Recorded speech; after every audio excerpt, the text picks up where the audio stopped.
So if you see your name with that title, Mr. or Mrs., or they use our name in uppercase, this is back to Admiralty law. The legal fiction is an abstract term to explain a concept, and so is the term straw man. With debt collectors, people assume when a debt collector comes around that they have power. They don't. They have no power whatsoever. They only have the power that you give to them.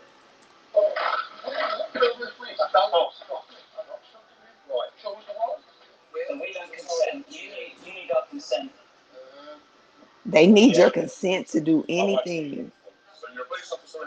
Now I'm gonna be talking, so I'll be talking during this video. 9% crime they perceive that is crime is actually called victimless crime. There is no victim. So crime can only exist if there is a victim. We've seen police officers more interested in becoming debt collectors and enforcing policies, such as speeding tickets and fines and things like that, because they're easy targets. Once you comprehend the difference between lawful and legal, and ultimately what your legal fiction, straw man is, the fear of debt collectors, police, and authority just goes away.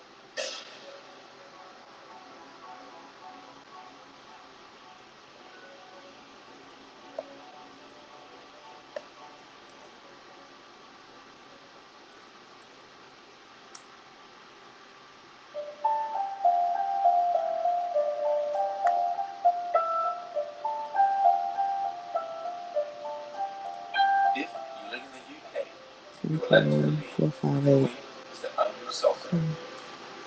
This is wrong. The Queen is given authority through the coronation oath. Her oath was a binding contract between the Crown and the people of this nation. This means that we, the people, gave her sovereignty. And as everyone knows, you can't give away something you do not possess yourself. That means that each and every one of us is sovereign. We each have supreme, independent authority over our own flesh and blood human body. The problem is, we have forgotten we are powerful.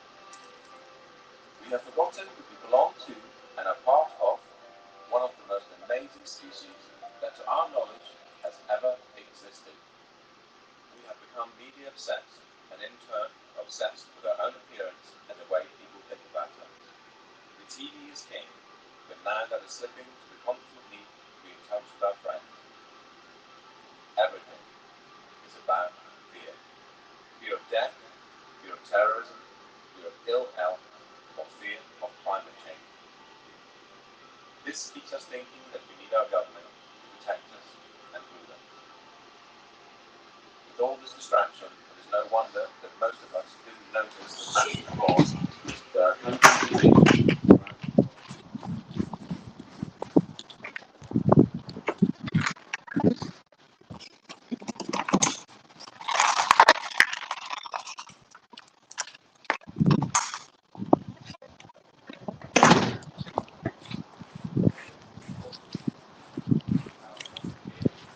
Power to take a stand against anyone or any corporation that threatens the power to say no.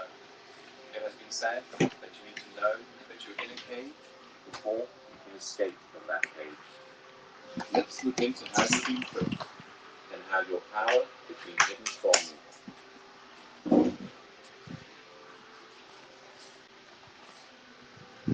If you've never heard about legal fiction or straw man, then what you're about to learn is something that sounds so astonishing that it couldn't possibly be true. If I were to tell you that paying your tax, getting a driver's license, registering your car, paying fines, and attending court are all optional and that you are conned into agreeing with them, what would you think? All statutes and acts are optional too. Your straw man is a fictitious legal entity created at your birth through your birth certificate and the registration of that birth. Okay, my understanding of the legal fiction is also referred to as a straw man. The way I explain it when I do talks, I think it's really, really simple. And what I do, I like them for game of Monopoly. Now, in a game of Monopoly, you actually have a little token, like a dog or a battleship or a hat, or like a little top hat, and you move it around the board. Now, I believe that they actually give us a fictional entity, which we can actually use or not use. And I believe this is and a lot of other research do as well, that this is your name in either uppercase or with the title. But when each person is born, whenever a human being is born, there's two entities. One is the real entity, which is the human being, the flesh and blood, and the other is a legal fiction, a fictional entity that is nothing more than a piece of paper, a birth certificate. Again, we're duped into believing that these are one and the same, and so we're tricked into representing the legal fiction trauma and that birth certificate. So when people get fines and things like that, it's actually insulting the legal fiction, the non-existent entity, the corporate entity that is owned by the corporations. You have interactions with the bureaucracy. Okay? They're not interacting with you. They're actually interacting with your legal fiction, because they can't deal with a flesh and blood human. Mm-hmm. They have to deal with another corporation. When you start to break down the words that we use, you start to look at the roots of all these words, and you actually look at where these words, what these words actually really mean, you start to get an idea of what's going on. The word corporation is very, very specific, because it's corporation, it's dead speak. So a corporation is something that's dead. It's an entity that exists only in a legal framework. It doesn't exist in any other framework at all. It only becomes an entity through legal mechanisms, legal means. In essence, when you were born and far too young to understand, a company with your name was created through your birth certificate. When your parents registered your birth, they actually created a company and handed ownership of that company and you over to the state. It is important to remember that your parents were tricked and had no idea this was happening. This is why the state can take children from their families and it not be classed as kidnapping. They own your child.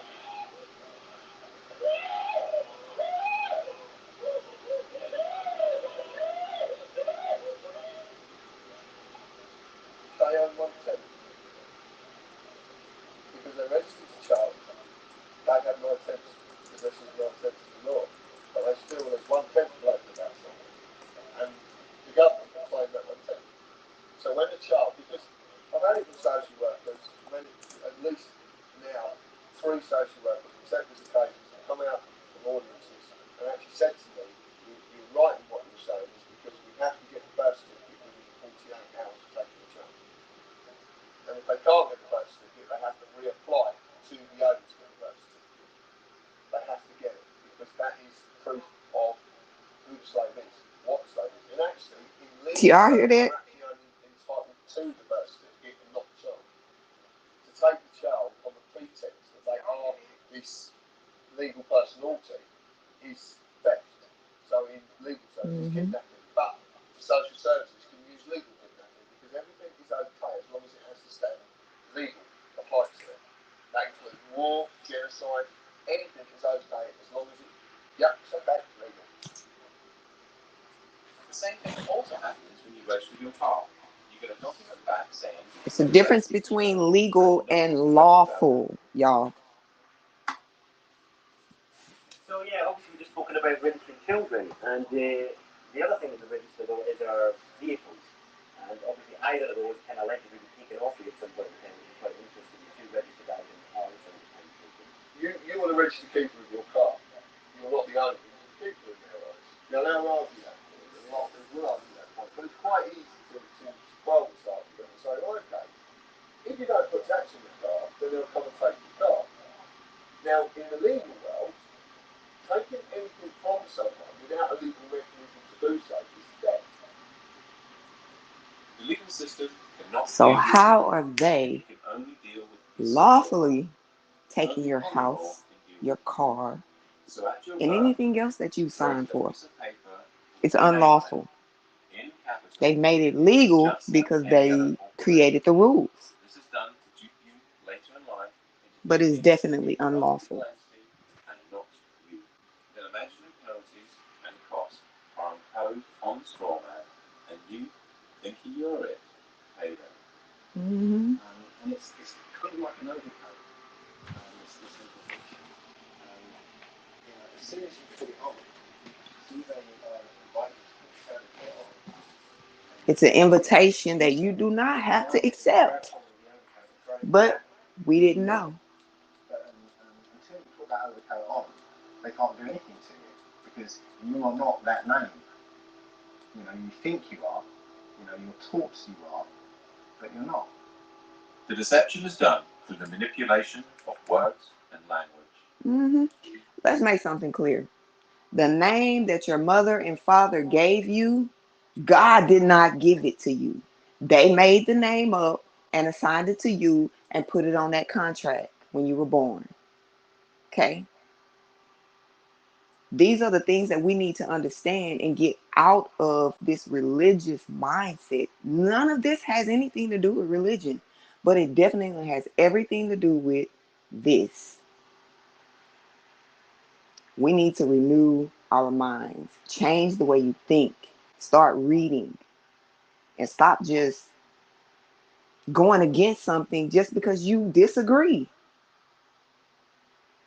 This is not about religion. This is about freedom.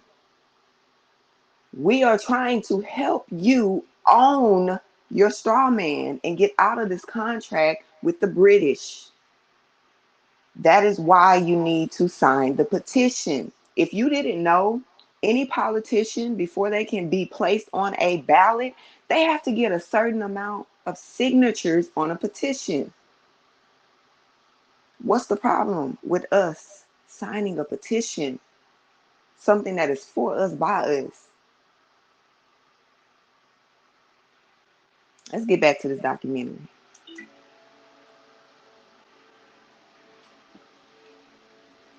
But that's to me is legalese. It's just jargon that no one really understands. Because no one really understands it, no one ever questions it. We basically have a discussion that everybody is taught incorrect, but because everybody's taught incorrect, they believe it's correct. Legalese is a whole language of its own. It's complete legal jargon that's not really designed for anybody to understand it other than those that are supposed to be enforcing it.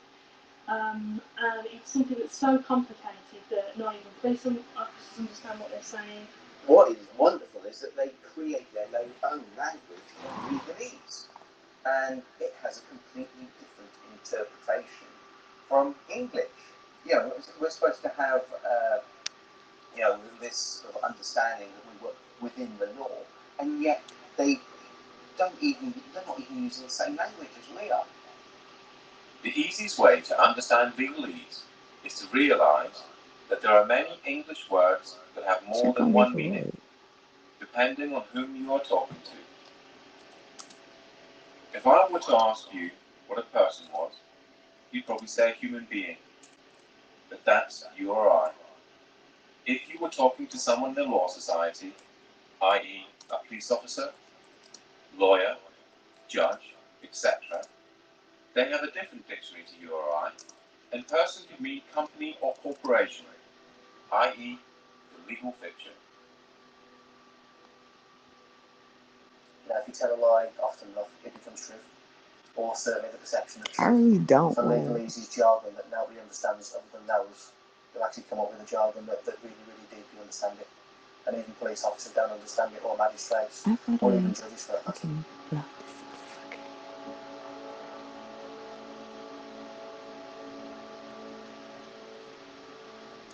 Why are you looking for me? What do you want? I don't work for the post office anymore.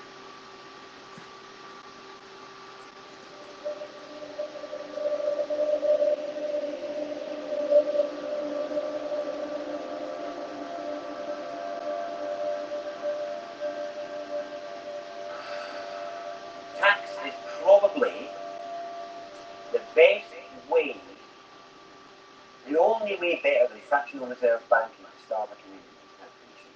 Check on me for what? And it wouldn't be that case if the tax was actually spent on the people and on the land, but because it's not, it becomes the starving of the people. This is again, it comes back to corruption. And tax would be fine. We'd be living in an amazing health service, incredible roads, all the rest of it, if all the money that the taxation cost paid for what it was supposed to be for. My understanding is it isn't. The problem that we have is the implication for non-use is that other than fraud, it's the only debt that can deprive you of your liberty. It's the only debt that can put you in jail for which is pretty serious, really, because you can ignore as many credit cards or loans as you like, and you can never be put in jail for any of that. But if you try and not pay your tax for a while, they would really like to let you know about that. The funny thing is, I don't see many representatives of people like Amazon or big corporates that aren't paying their tax in the slammer. Maybe they should be. What did you say?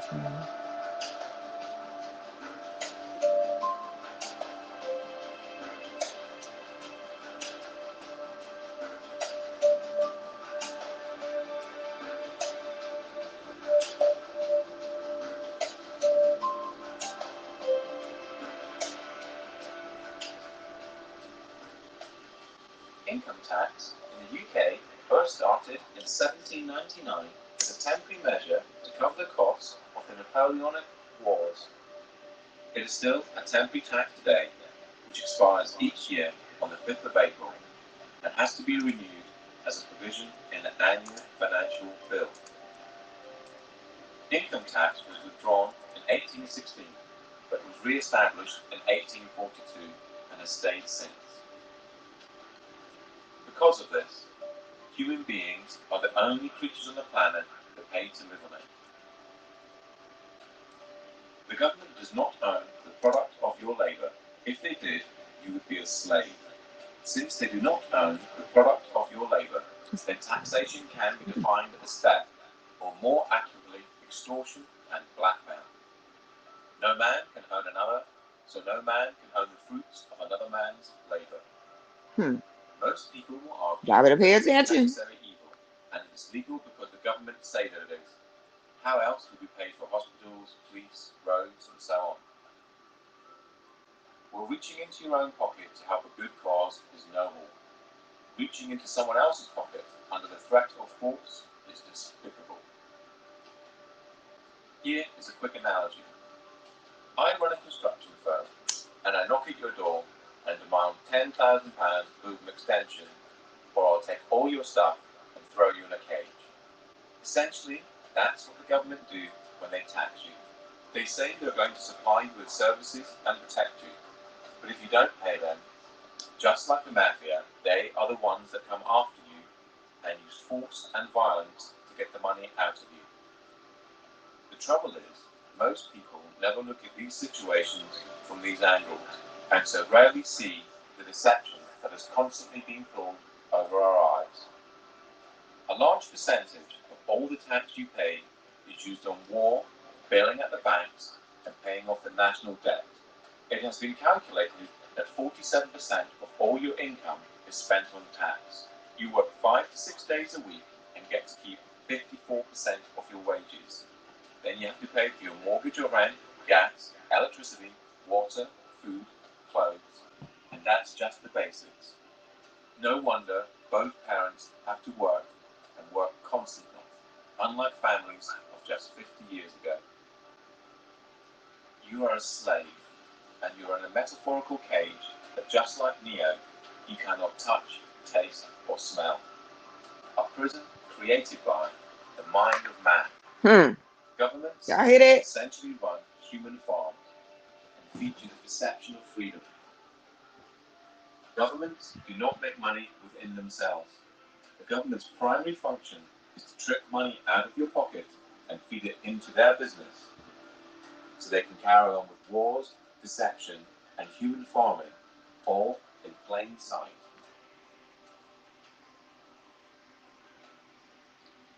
They have no lawful basis for whatever they do.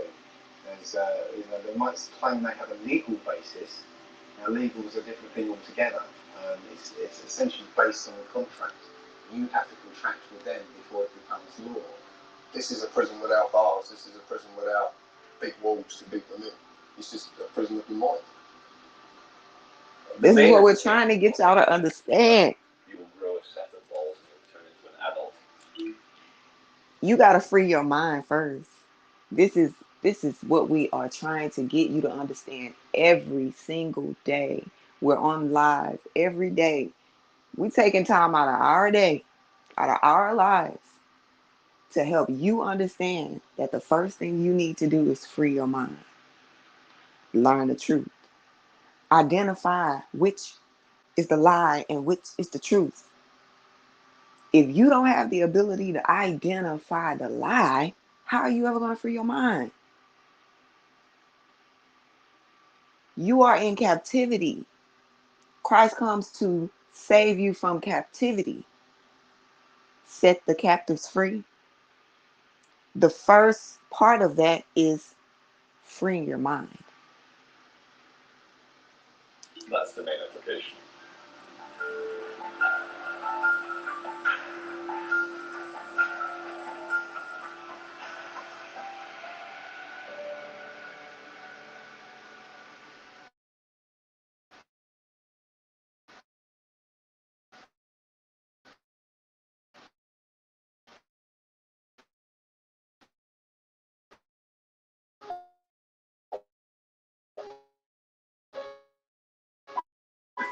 Three functions of money are distinct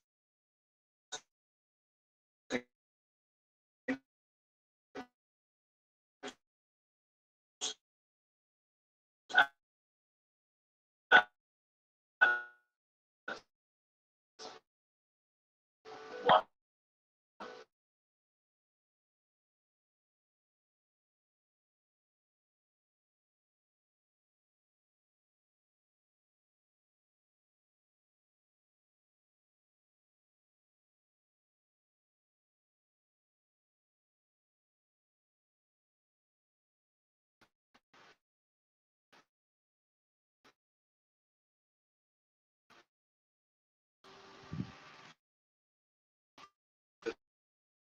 Value of goods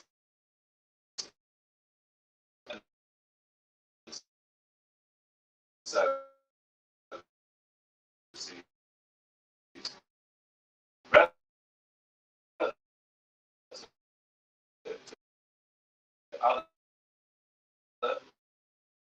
goods and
One moment. We're having some technical issues here.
absolutely the same. The Jew over to this day. It is important to remember that your parents were tricked and had no idea this was happening. This is why the state can take children from their families. I went back way too far.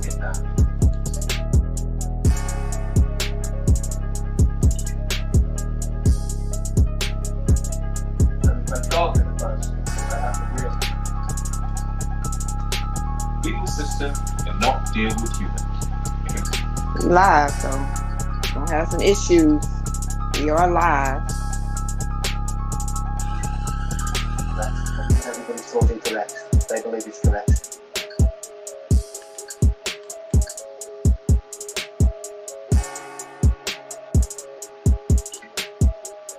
You probably say human being.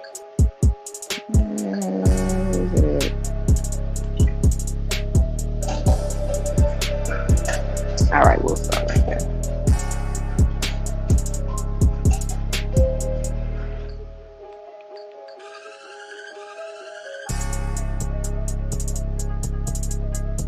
I went a little too far.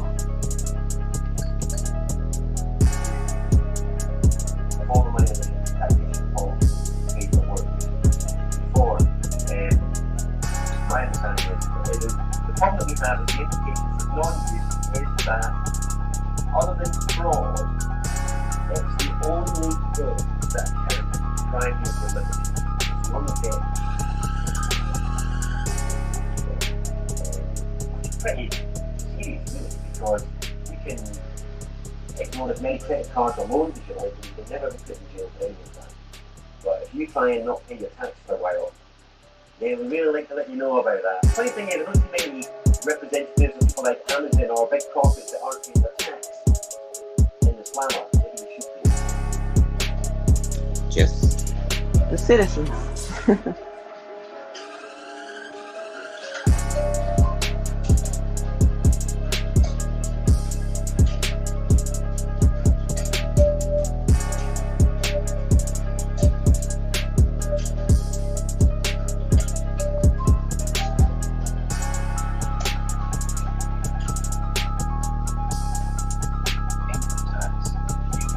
First started in 1799 as a temporary measure to cover the costs of the Napoleonic Wars.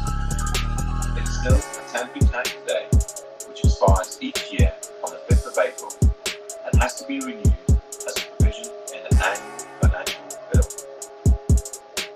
Income tax was withdrawn in 1816, but was re-established in 1842 and has stayed since.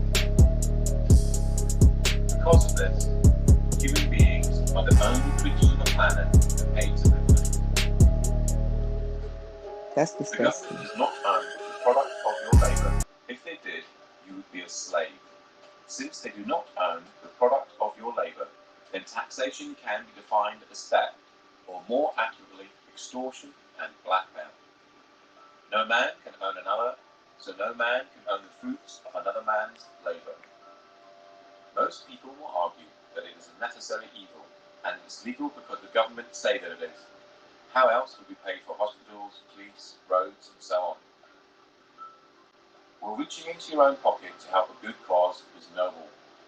Reaching into someone else's pocket under the threat of force is despicable. Here is a quick analogy. I run a construction firm, and I knock at your door and demand £10,000 to move an extension, or I'll take all your stuff and throw you in a cage. Essentially, that's what the government do when they tax you. They say they're going to supply you with services and protect you, but if you don't pay them, just like the mafia, they are the ones that come after you and use force and violence to get the money out of you. The trouble is, most people never look at these situations from these angles, and so rarely see the deception that has constantly been pulled over our eyes. A large percentage of all the tax you pay is used on war, bailing at the banks, and paying off the national debt. It has been calculated that 47% of all your income is spent on tax. You work 5 to 6 days a week and get to keep 54% of your wages. Then you have to pay for your mortgage or rent, gas, electricity, water, food, clothes, and that's just the basics. No wonder both parents have to work and work constantly, unlike families of just 50 years ago. See that website at the bottom? You are a slave, and you are in a metaphorical Go cage, to that and just like website Neo, and you sign cannot touch, taste, this or petition. smell. A prison created We're by not only the bringing minds of awareness man. to these things, Governments but we're trying to essentially change run them. We're human going farms to change them. and feed you the perception of freedom. Governments do not make money within themselves. The government's primary function is to trick money out of your pocket and feed it into their business, so they can carry on Babylon wars, must deception, fall. and human farming, Stop all feeding in it. plain sight. They have no lawful basis for whatever they do.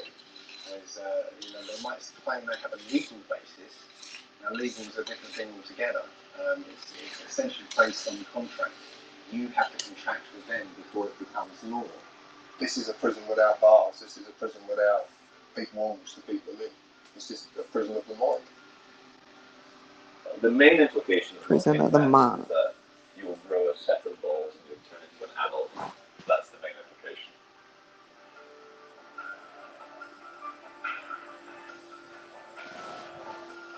The government, which robs Peter to pay Paul, can always depend on the support of Paul.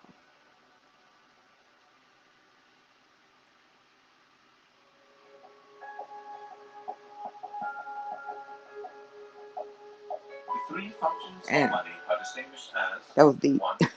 Store of value or purchasing power, the ability of an item to hold value over time. 2. A medium of exchange. We already saw Money this serves as a part, medium of but exchange, i.e., an asset that the sellers will accept as payment. see. A medium of I'll exchange allows people fast to forward a eliminate little bit the because use we of already barter. seen this. 3. A unit of But accounting, I a way understand. of placing a specific price on economical goods and services. As a unit of accounting, the monetary unit is used to measure the value of goods and services relative to other goods and services. And I'm watching this with y'all for the first time. Money This is in my its first modern time form watching this arose as from well. goldsmiths who retained gold So, and other precious metals in their safes, and in exchange they gave certificates to prove the deposits. People then started to exchange the certificates for goods and services, and the goldsmiths very quickly realized they could make a lot of money out of just looking after other people's valuable goods. But now no longer a goldsmith, but running a deposit facility, took in gold and other precious metals as deposit and issued deposit notes that the public used as money, backed by the gold in the deposit facility's safe. what y'all heard that? Goldsmiths soon realized Backed by the gold. There's a show, and it's called The Fall of the House of Usher. Now I did like a review on that because the show really is talking about the fall of those that ushered in the beast system and everything. I mean, it's really good. But if you don't like gruesome stuff, then but yeah, in that show, the man says he who has the gold gets to make the rules. Let me translate that for you. He who has the gold gets to rule. Okay? And that's basically what they just said. It's backed by the gold. And again, go to the website, read the petition, and you'll see that this is one of the things that is included in the petition. Um, the return of the gold. He who has the gold gets to make the rules. Now, the rules that they have made have been tools to oppress us. The rules that will be made in the quote unquote new world order that they got the public so afraid of, but the new world order would be God's order, okay? And those rules will be righteous rules, not rules that oppress the people. So once again, go to the website and at least read the petition, read the declaration. before you just pass judgment on something that you don't even understand. You don't even understand that you're still a slave.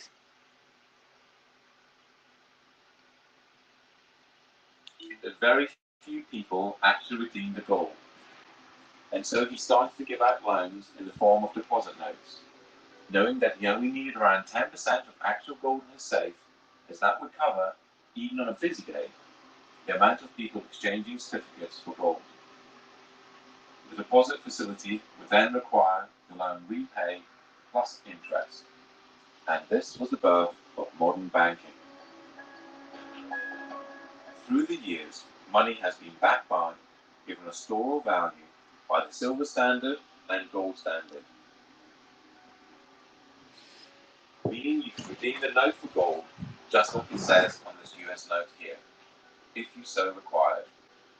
You can On the redeem 21st a of note for December gold. 1931, the gold standard was abolished in the UK, and on the 13th of August 1971 in the United States. Since 1971, the majority of the planet now use fiat currency. Fiat currency is money backed by nothing and has Backed no by value. nothing. It only has value because it's decreed as such by the government, and more importantly, we all believe it has value. The only entities that have the legal authority. All that money y'all holding up to y'all head, it has no value. You give it value. You are the valuable piece on this chessboard. You give the money value. You put all your time into it. You give away all your time for it. You made the money valuable. To create money Shit's on the crazy. Treasury and the banks, and they create it out of nothing. Martin Wolf, the Financial Times chief economic commentator, said this.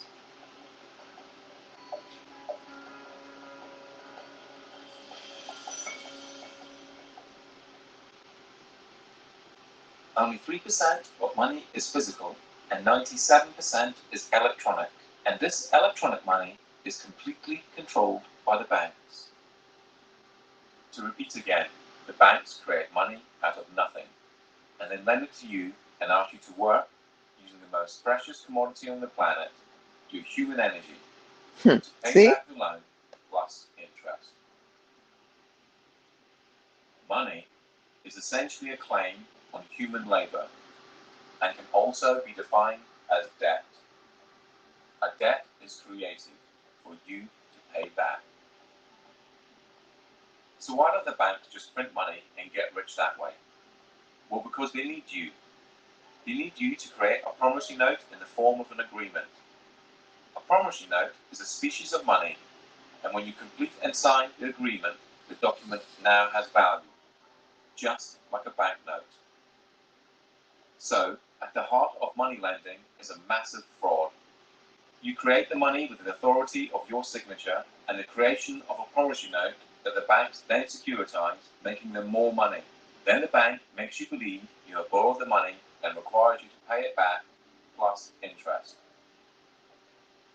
Please remember this when you get to the section about debt later on in this documentary.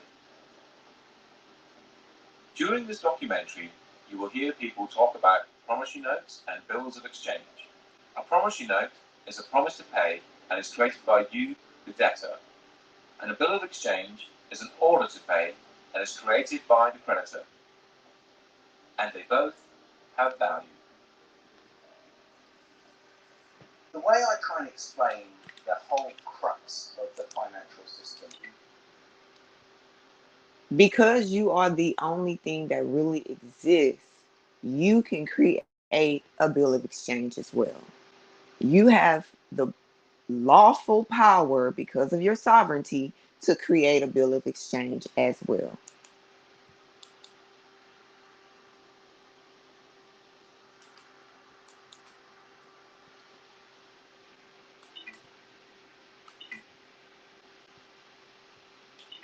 Is what I normally do when I'm doing a talk. I have a little bag of marbles, and I have 10 marbles in there, but I haven't lost one of them. And so what I do, I sort of get the marbles out, show everyone, right, 10 marbles, put them back in the bag. I said, right, is there anyone here that can get 11 marbles out of this bag? And they're all looking at me like I'm mad. that's how the banking system works. It's absolutely crazy because what they do, they create a certain amount of money, but then they want more back. But hang on, that interest that they want more back doesn't exist. It can never exist. So two things have to happen as a result.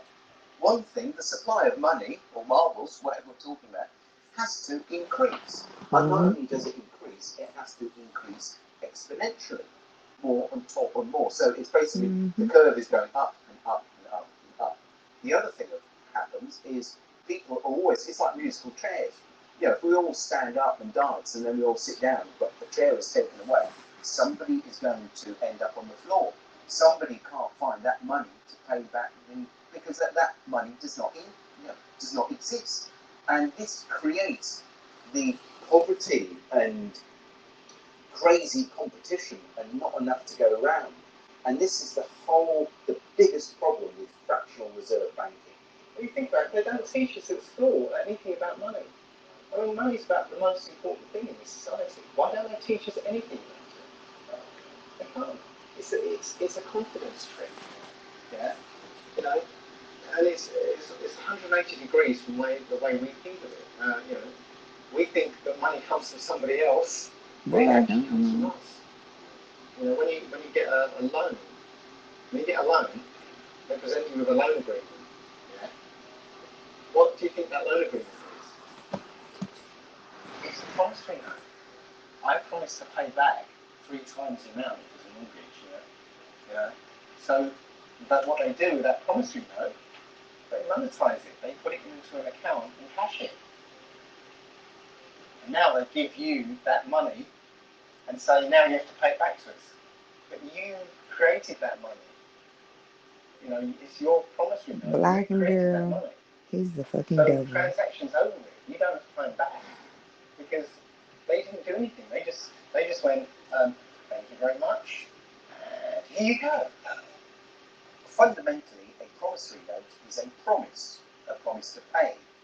Now, if I was going to give you a promissory note for 2 dozen eggs, that means here's an IOU. The IOU, 2 dozen eggs. Now, it could be on demand, or it could be at a set time in the future.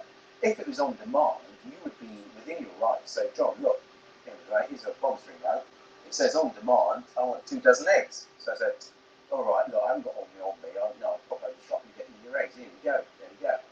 And this is what we did originally when promissory notes started out. Was that we used them to make a promise that because I've got like all these pounds of gold, right, and I want them stored safely, and I want to be able to trade that gold without the hassle of carrying it around. So what I do, I go to the bank and they give us a promissory note. So I've got this promise to pay. So I can then take it somewhere else and say, look, I've got £2 of gold here, or silver, whatever it is. This is how it started out. Now, at no time have promissory notes been outlawed or taken away. And this is how big corporations actually trade with each other, with promissory notes. And in their memorandum of articles of association, when they set up their businesses, a lot of them will state within their documents that they will take promissory notes. Now, the problem is, of course, that the actual Bank of England and our government, working with the banks, have taken away all the value to the promissory notes, which are used as our currency. So now the promise to pay £1, well, £1 of what? It's not £1 of anything. It's just, it's now become like Monopoly money. This is back to the analogy with Monopoly. It's not worth anything. So basically it's just a piece of paper. So what we do, we can actually say, well, here's a promissory note for £1,000. I want to swap it for your promissory note, or put it into my bank account and credit my bank account with £1,000. Now we spoke to a bank manager, and we said to the bank manager, could you tell me what would happen if I came to your branch with a promissory note for £1,000? Would you have to accept it? And his words were, yes, of course I would. It's law. So you're going to accept a promissory note? No, I'm not going to accept it, but by law I have to. So this is a bank manager who knew the law.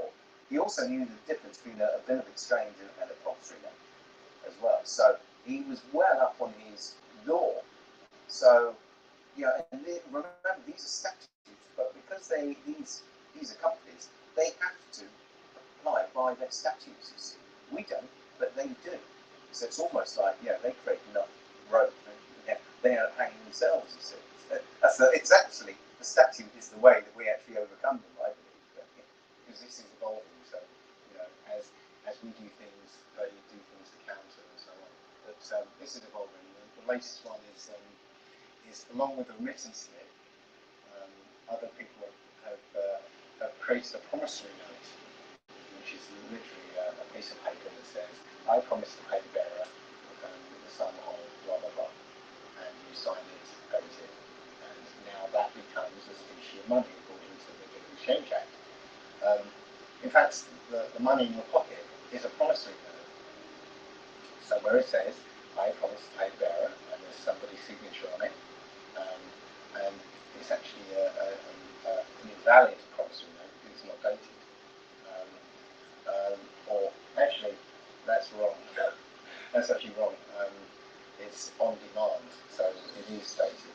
It's not actually getting away with stuff. This is the thing you've got to get. You've got to get out of your head, because what's really happening is they're getting away with it. Yeah. You're just coming back into your power and saying, no, I'm not going to give away my signature anymore. This is what you're doing. Your signature is the most powerful thing on this planet. Yeah. Your signature is worth an unlimited amount.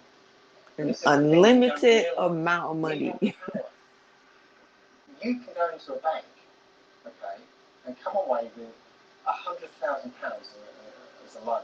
Yeah. What do they take from you for that £100,000? Your signature. Your signature. Just your signature. You see the power of that signature now. Yeah. So with your signature, if you write your promissory note, you've created money, and that money is your promise to pay, your promise to work, use your energy. Yeah. That's all there is. Your unlimited energy, and that is what the money is. Mm-hmm. And you supply it, not banks. Let's see what they say. The modern banking process manufactures currency out of nothing. I can't really see it. The process is perhaps the most astounding piece of sleight hand that was ever invented. If you want to be slaves of the bankers and pay the cost of your own slavery, then let the banks create currency. Damn, 1937.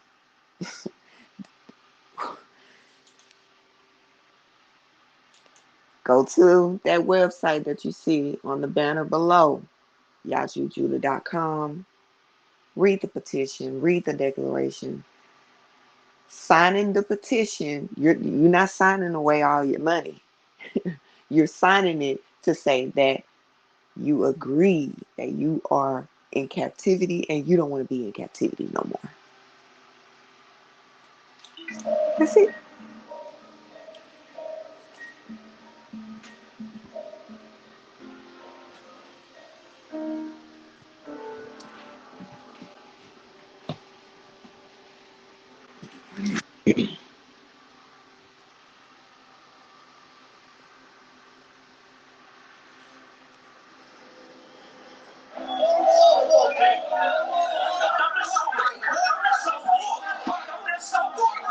I'm offering to go.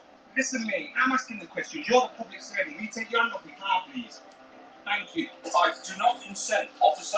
I don't consent to my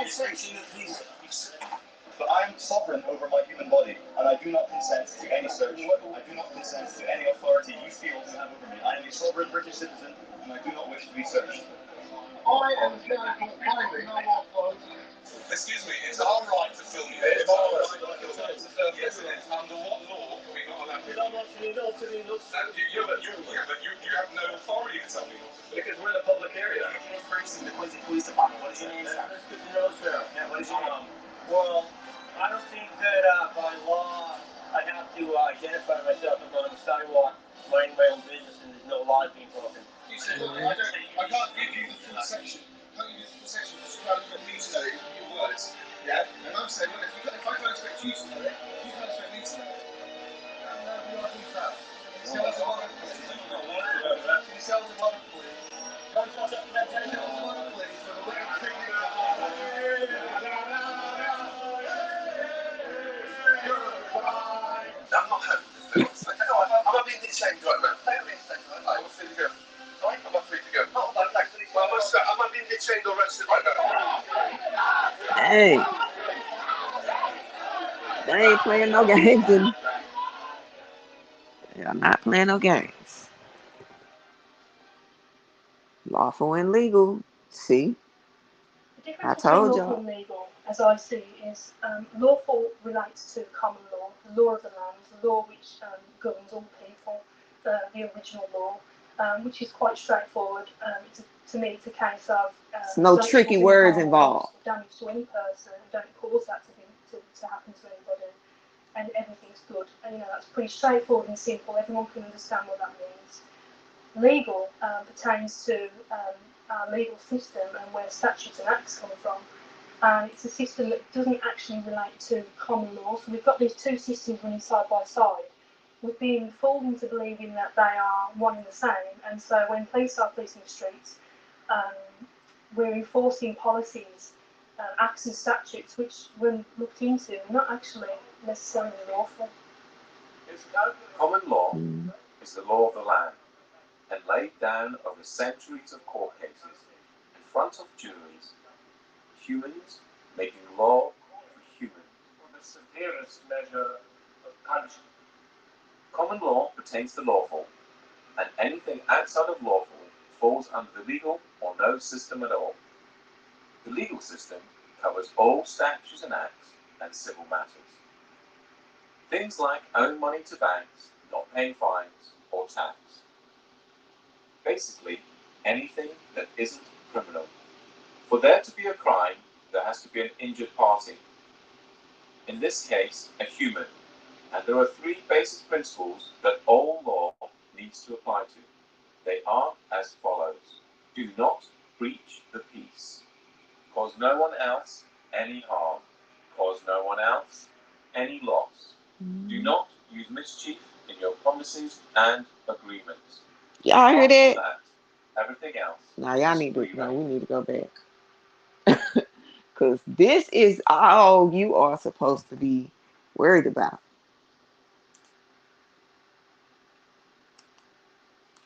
We gotta go back and In pause this that. case, a human. And there are three basic principles that all law needs to apply to. They are as follows.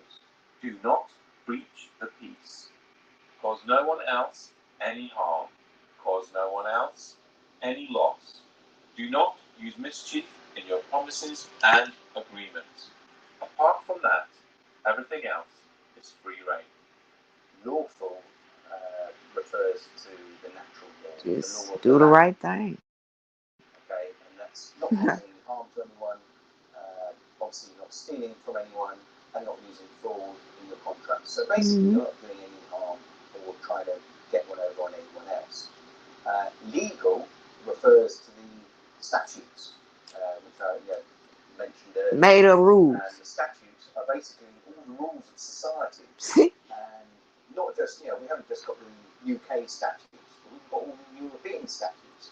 So you've literally got tens of thousands, if not hundreds of thousands. We need to laws tear this which down, every baby. day Tear we down could be this. breaking without knowing. We all know that you can't go around raping and killing and murdering and invading. We don't need fucking laws for that. Like, we'll deal with that as it comes.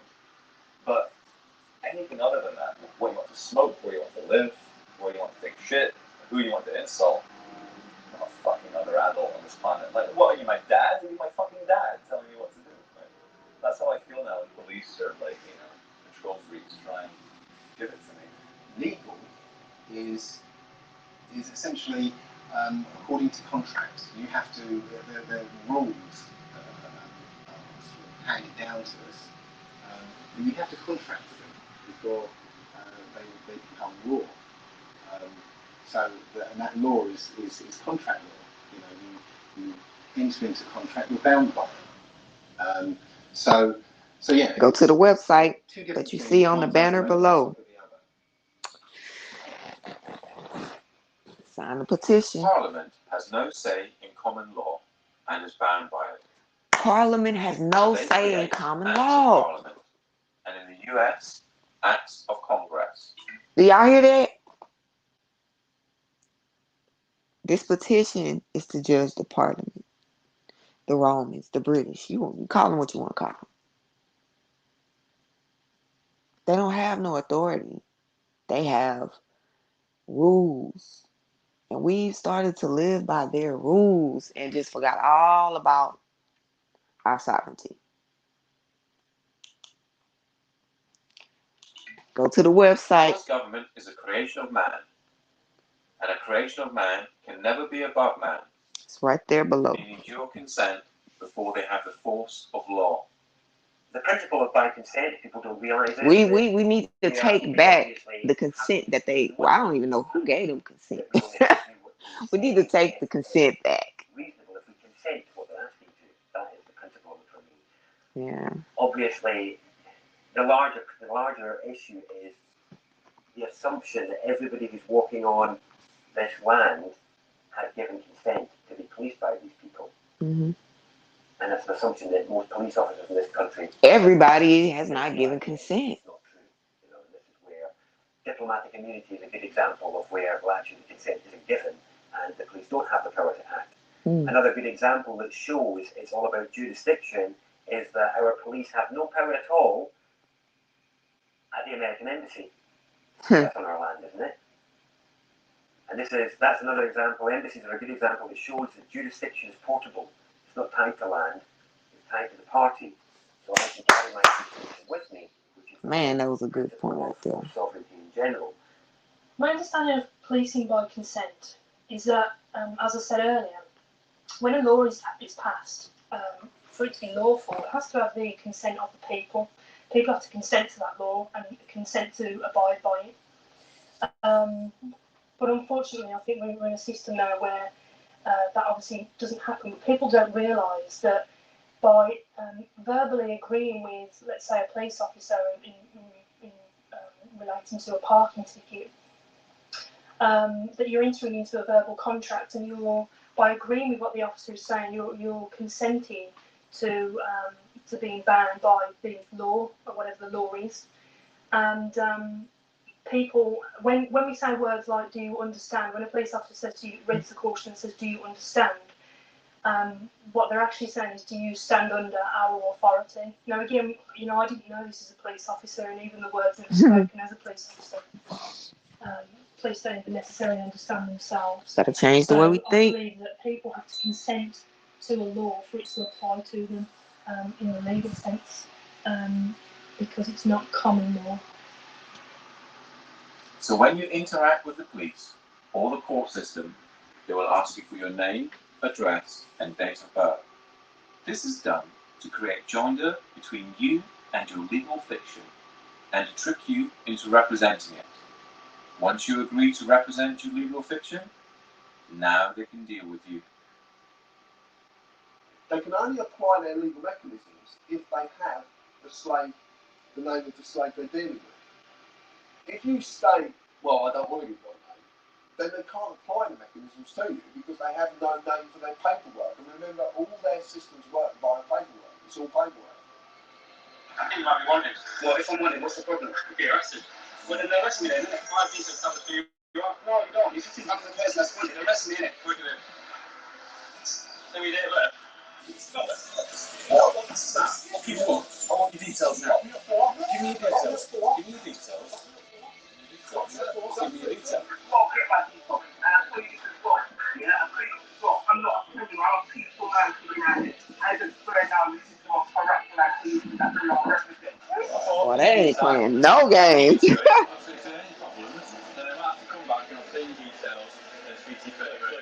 no right to just lead me to it. You have no right to say you're going to come back and ask for my details. I'm me, he's him, you're you. That's our details. Yeah. I'm me, he's him, you're you. I'm going to start using that. That I'm me.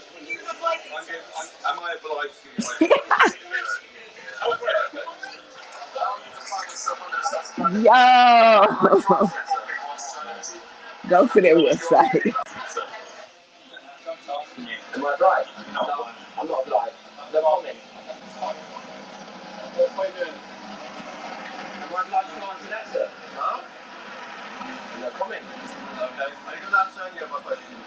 If I'm obliged, I will, but if I'm not obliged, then I won't be answering any questions. Oh, that's fine. Are you going to turn to name or not? Am I obliged?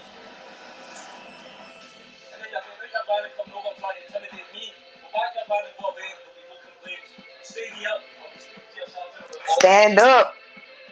So you're demanding that. The revolution ain't gonna be televised. I would politely decline the request. We gotta stand up together. You got ID or driver's license on yourself? Yeah. Yep. What's your name, Badger? Officer Carlson, 97345. Let me entertain myself. You can go whenever you want to. Thanks. I'm asking again, am I obliged to give you my details? I'd like it. I'm going to do a name. I got it. I'd like to see it. I got it. Your band. Yes. Okay.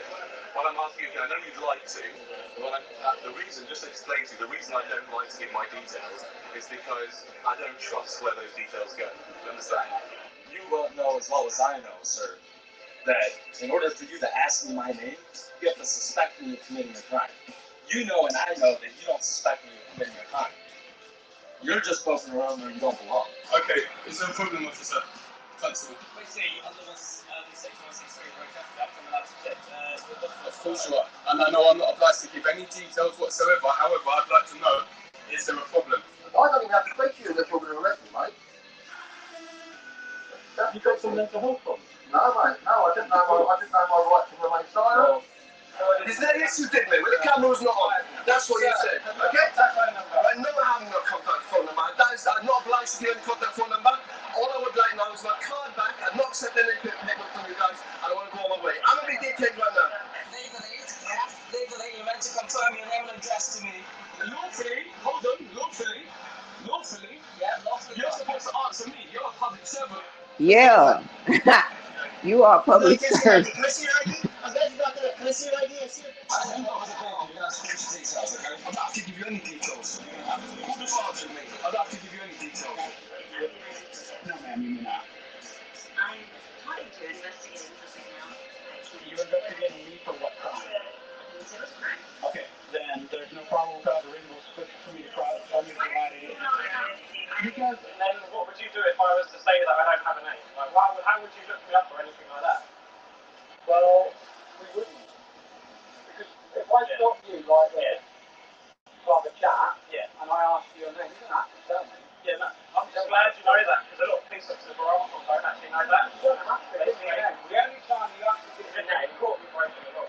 or, well, no, even then you don't. Because you're looked in as on I suppose, yeah, I can explain. The only time you're legally obliged to give your name, address, and date of birth is when you drive in a car.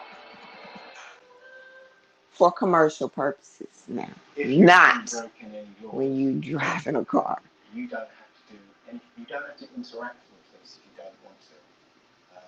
If they come up and try and engage you in conversation, and you haven't done anything, then you don't have to engage in a conversation with them. You can just, you're free to walk away. If they want to detain you, they need reasonable grounds to do that.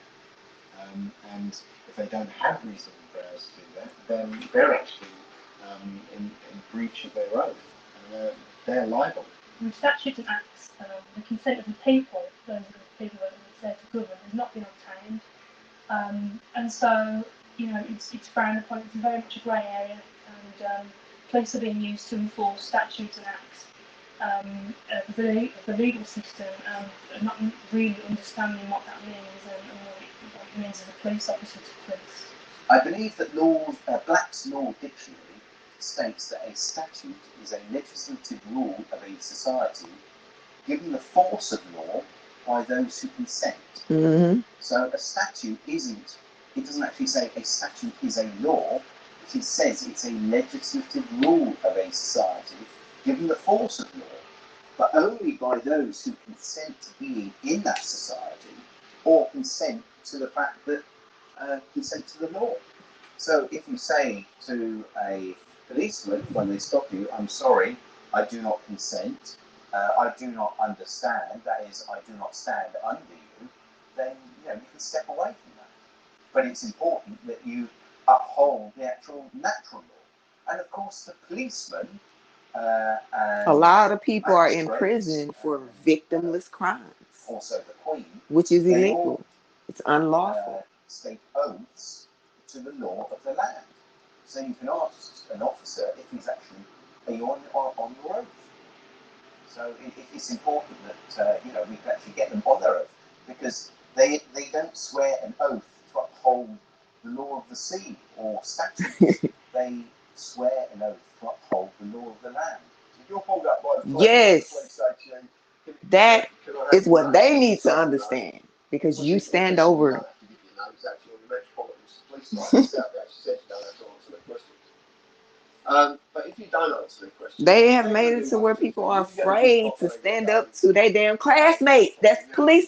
Listen, You get a bad copper, then it's just a person in a costume. Enough about They have devastation, where you will swear be to an punished oath. in the end.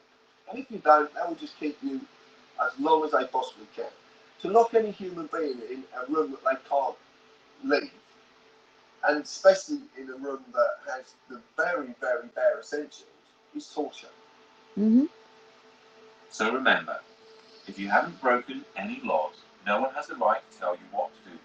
We are all equal in the eyes of the law, from the Queen to the police, and to you or I. And we are all innocent until proven guilty. So if a policeman stops you in the street and you haven't broken any laws, do not comply. Always ask, am I detained? Or, am I free to go? Do not give your details and ask if you're obliged to. If the Huey try to search you or arrest you without your consent, tell them you are doing this under duress. If you have not broken the law, do not comply. Only interact with the police if you wish to. If you do not wish to, do not consent. The more of us that do not comply, the less likely this country will become like Nazi Germany or Communist China.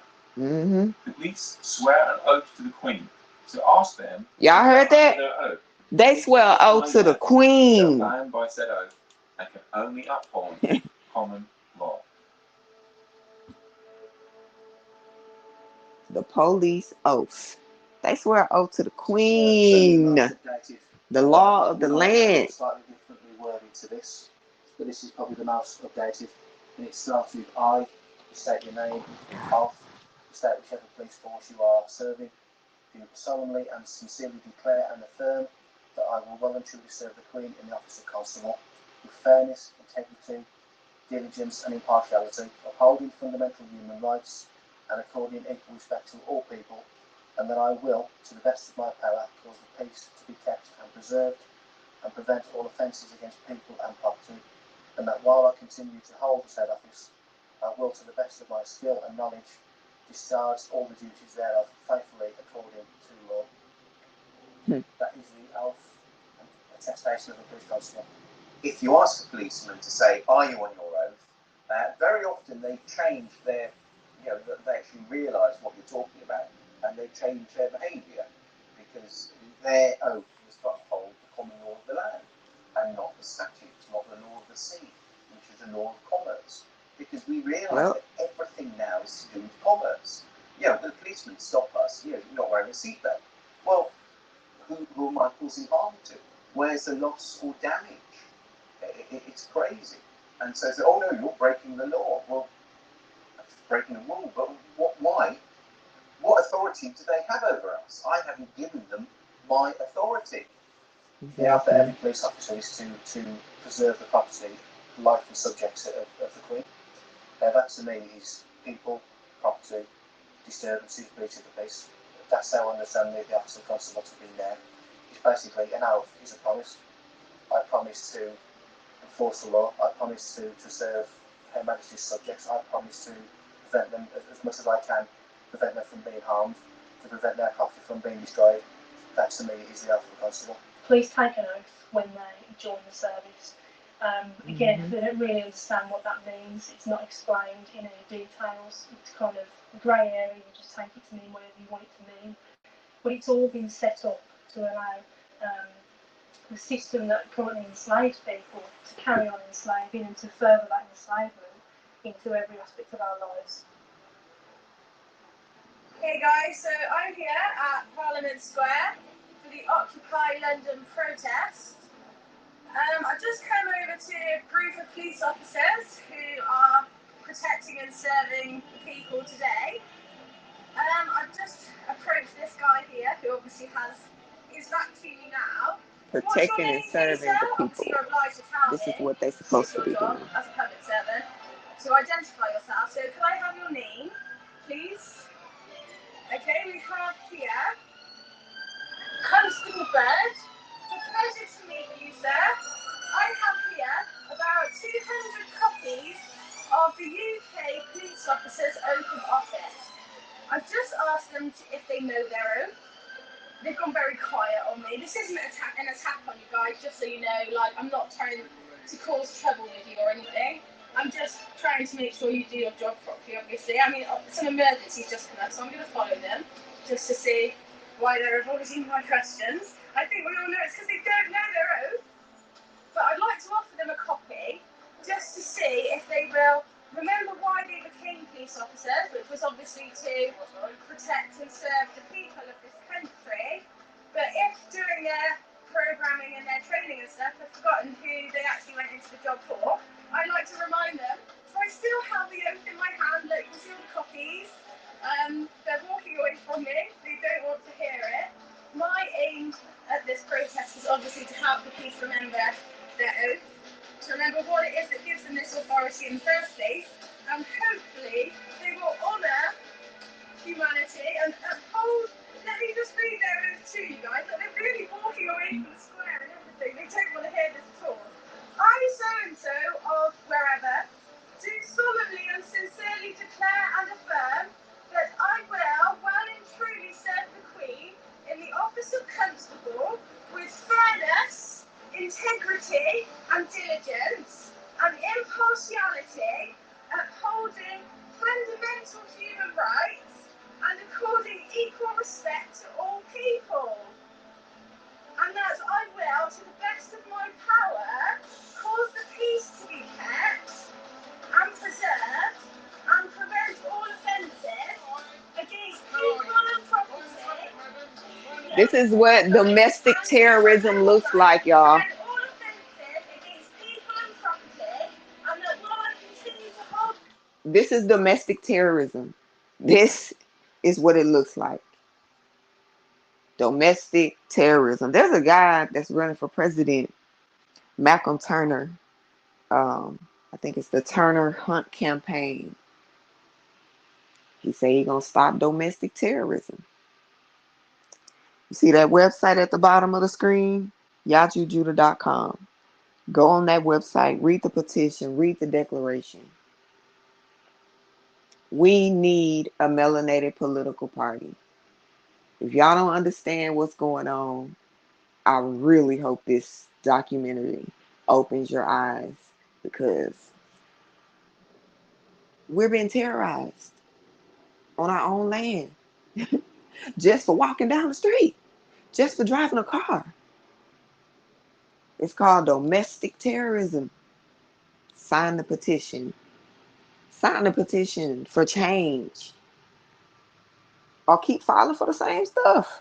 Said of it, I will, to the best of my skill and knowledge, discharge all the duties thereof faithfully according to law. So could you now recite that back to me? This is going on the internet, by the way. Not even an acknowledgement from them, guys. This is what we're dealing with.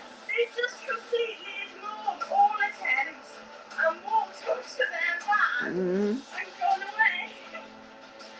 What are we supposed to do? I'm not giving up. I've got about 200 copies of their oath of office that I'm going to give out to them, and I'm going to ask them to uphold it and say, will you honour this oath and remember why you started this job? And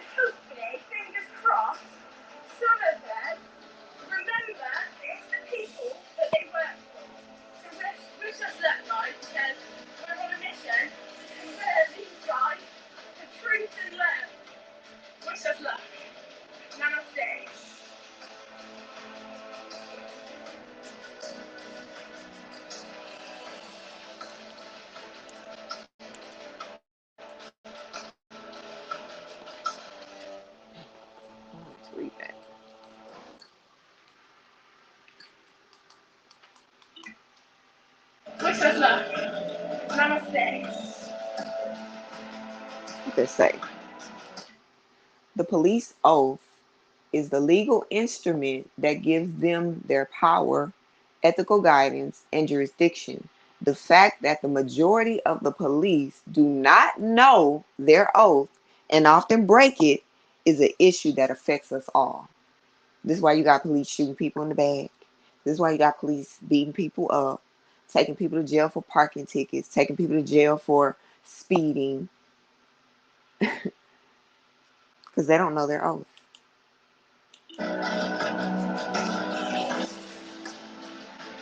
A bunch of bullies.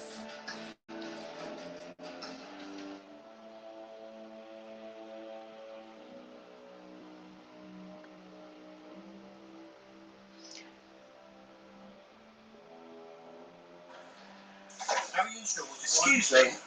Take your hands out of camera.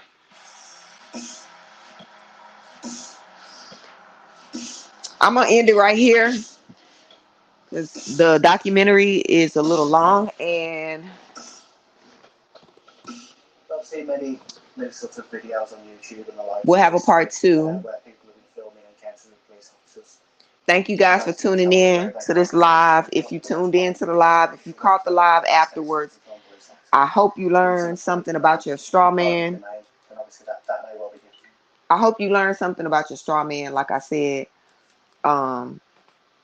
it's very interesting to know how these things are set up so that you know how to maneuver and fight against the system.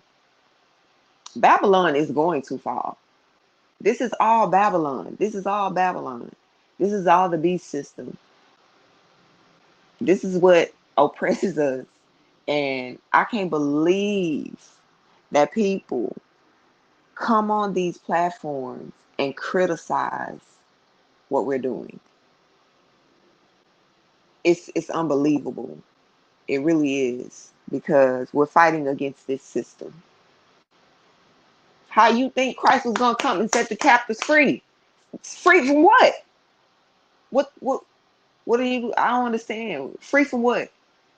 The system, mental bondage. If everybody knew this information, you wouldn't be in mental bondage or physical bondage. Shit, when you know better, you do better. And hey man, sign the petition. YajuJudah.com.